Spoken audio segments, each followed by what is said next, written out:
Market yard వాళ్ళ university కోసం రాయడం జరిగింది. మార్కెట్ యార్డ్ ఏడీ గారు subject to certain conditions he has given no objection. If no objection is there is no objection if provided the safety and fire explosive precautions in the rest and it may be permitted for similar process. దీని మీద మరి main important departments అయినటువంటి fire department and municipal administration, police, other departments యొక్క opinion చేస్తే దానికి మనకు చూసారు.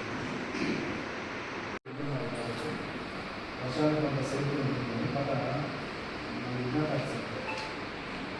నేను మార్కెట్ యార్డ్ వల్ల పర్మిషన్ లేకుండా నేను ఇచ్చే ప్రసక్తి మరి మార్కెట్ యార్డ్ వాళ్ళు నేను లెటర్ రాయడానికి నేను రాశాను యూనివర్సిటీ కోసం. వాళ్ళకు ఇప్పుడు లాస్ట్ టైం కన్స్ట్రక్షన్ సఫలం మరి అవన్నీ డెమాలిషన్ చేసి బయట కోర్సు చేశామని market yard chairman fire safety precaution తీసుకుంటే మొత్తం other security concept project safety లేదని మనం పేరుపోయినాము. లాస్ట్ టైం మీరు లాస్ట్ కారణం ఏంటంటే ప్రాపర్గా మీరు రైలు సంబంధించిన సెట్స్ని వేసుకోవడం వల్ల మీకు లాస్ అయితే లాస్ అయిన సెట్స్ వచ్చి ఏ టౌన్ అయినా ఎక్కడైనా కూడా ఎక్కడ కూడా పర్మనెంట్ స్ట్రక్చర్ ఆడదు. ఖచ్చితంగా ఏదో రైలు ప్రూఫ్ వేసుకొని వస్తాం.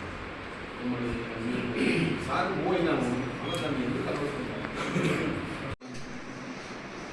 ఆ ప్లేస్ అయితే లాస్ట్ పెట్టిన ప్లేస్ అయితే అది వేరే వాళ్ళు కన్స్ట్రక్ట్ చేస్తారు కాంపౌండ్. యాక్చువల్గా లాస్ట్ టైం దాంట్లో కొంత ప్రైవేట్ ల్యాండ్ కూడా ఉంది. ఇచ్చాము మళ్ళీ ఈ సంవత్సరానికి కారణంగా వాళ్ళు ఎడ్యుకేషన్ ఇన్స్టిట్యూట్స్లో అంతకుముందు ఏం లేదు కానీ రీసెంట్గా కోనా శ్రీధర్ సార్ నుంచి వాళ్ళకి సర్కులర్ వచ్చింది.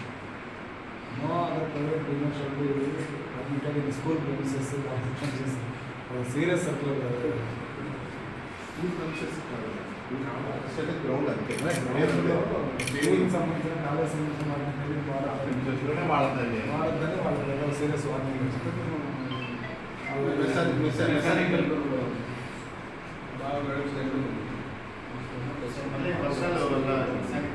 మీరు ఒకటమ్మా బాగా అర్థం చేసుకోండి. ఎక్కడైనా కూడా ఏ టౌన్లో అయినా కూడా మీరు సెంటర్స్ ఎవరైతే టెంపరేచర్ మీరు చేసుకునే అరేంజ్మెంట్స్ తప్ప గవర్నమెంట్ కొత్త బిల్డింగ్ ఎక్కడైనా ఏ టౌన్లో అయినా రాయలసీమలో ఉంటాయి చెప్పండి. ఎక్కడ ఏ కోర్టు మీరు కోసుకోవాలి ఆల్రెడీ ఇది రెగ్యులర్గా జరుగుతుంది సార్. అది మీ రోడ్ ట్యాక్స్ అది సేఫ్టీ పర్పస్ ఏమాత్రము